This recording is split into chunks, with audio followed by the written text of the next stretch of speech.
Paano mo nakuha yan? Ano? Ang dali lang na ito. Ito, resistance.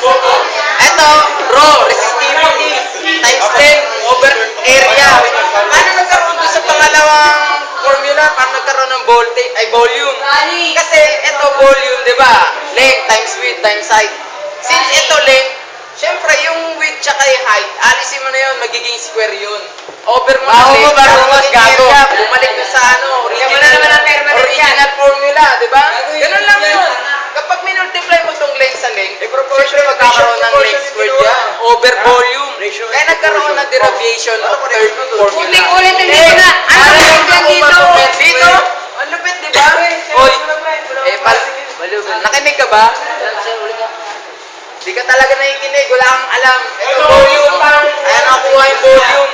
Pares lang yan. Area.